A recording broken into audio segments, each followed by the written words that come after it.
Hi everybody, today's tutorial is how to design a truss. Now, this is only a demonstration of how to design a truss that is symmetrical. That means it's the same on the left and the same on the right. If you were to take your truss and fold it in half, it would have to be an exact match. What happens today is just a tutorial on how to do that. This is not your truss. You're not going to be turning this work in except to show me that you have completed this tutorial. You will need to decide on what type of truss you're going to draw, and you're going to have to do it all on your own. So let's go on the tutorial. First thing I'm going to do is I'm going to take my ruler and I'm going to match it with one of the blue lines, and I'm going to draw from the 0 mark out to 24. And notice on this ruler the 0 mark is not exactly on the end of the ruler. So I draw from 0 out to 24. I stop exactly at 24. And then underneath, I write 24 centimeters, so I know how long this thing is. Okay? Now the next thing I'm going to do is I'm going to find the halfway mark. I want this truss to be exactly the same on the left and the right. So what you do on one side, you do on the other. I'm going to take my pencil here and I'm just going to make a little mark here at 12. 12 happens to be right here. Now, this is halfway. So now I'm going to be drawing a line up. I'm going to turn my paper on the side, and I'm going to use not the blue lines, but the space between the blue lines to make sure that my line is straight. Now, for the sake of this tutorial, I'm going to make my center chord, my center member of this truss, I'm going to make it 8. So I go all the way up to 8 and stop at 8. The next thing I do, I write my measurement. Okay, simple so far. Now we're going to be making a trapezoid. So here's a little trick that I like to do. Turn your paper upside down. Now how long will this side be? Well, it's going to have to be less than this, which is 24. So for the sake of this tutorial, I'm going to make it 18. But here's my trick. Turn it upside down and don't measure 18. Put 9 on this line because 9 is half of 18. So I put my 9 on that line, line it up just so, make sure that I'm lined up on my blue lines, and now I go from 0 out to 18. Look at that. Perfect. We're nice and straight, nice and organized. The left and the right are the same. We're good to go. 18 centimeters. Now, to make a trapezoid, we have to connect the ends.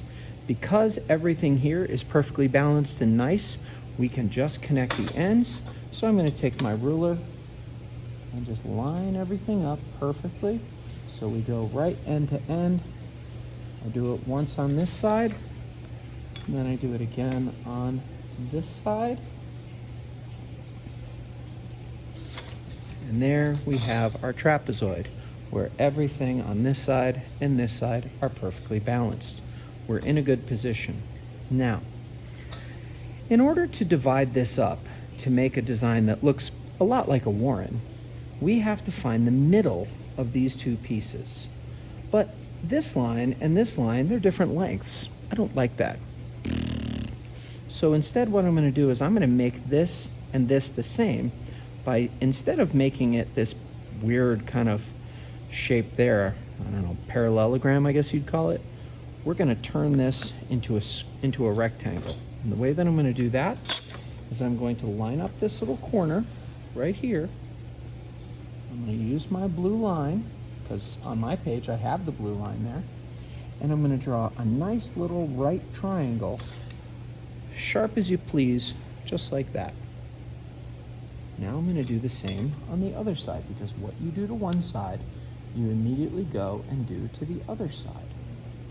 There's my little triangle, sharp as you please. And now, notice we've got an easy shape to work with. Okay? Now, at this point, we know that this, and this are all 8 centimeters, so we don't need to worry about writing it down. But on this one, we're going to take a measurement. And we find out that it is, on my drawing, 8.5 centimeters. And what applies to one end applies to the other end, because we're doing it nice and proper. Now it's time to find the middle of one of these line segments. Now this one, this one, this one, and this one are all the same. So I'm going to work with this one. I put my ruler under there, and I make sure I'm measuring from that 0 point at the end. Make sure I'm measuring from that 0 point right here. And I take my measurement and I find that it is 9. Now, 9 is not a nice even number that allows us to divide it in half like 8, but it's not that hard. Half of 9 is 4.5. So right where it's 4.5, I'm going to make a little mark with my pencil. Now I'm going to go do the same up here. I'm going to find that 4.5 mark right here. And now all I need to do is I just need to connect those two marks. If I've done it right, let's see if I have. I should have, look at that. I have two equal ones there. Looking good. So now I've done it to this side, we do it to this side. So again, we go over and measure 4.5, 4.5. And again, connect those two dots. Now,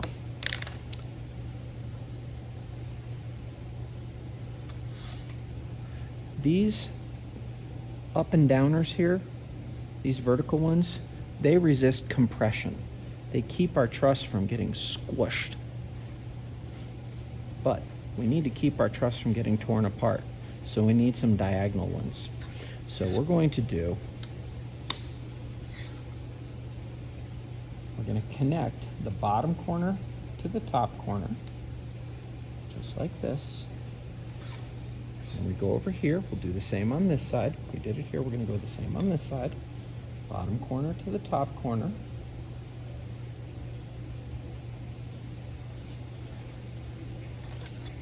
And now we can do the same over here, but for the sake of this discussion, let's keep it, let's make it interesting. We're going to make a great big M. You might hear me refer to this in class as an M truss. Okay. Now what you should see is, if I take this truss, this lovely truss that we have here, and if we fold it in half, right on that center line, we fold that in half, both sides match up perfectly. That is a symmetrical truss. Now the last thing I need to do is I need to take some measurements. We know that these are all 8, but we're not quite sure yet what these diagonals are, and because there's a bit of a difference there, we know that one's 8.5, so that one's 8.5. Let's get a measurement of this one, because this and this and this and this will all be the same. So again, measuring from that 0 point, being very precise, I find out that it is 9. So now we have all of our measurements done and ready to go. Our truss is the same on this side and on this side, and we are ready to go. The reason I've shown you this tutorial is so that you can build your own truss that ends up being symmetrical, straight, and well measured. Thanks for your time.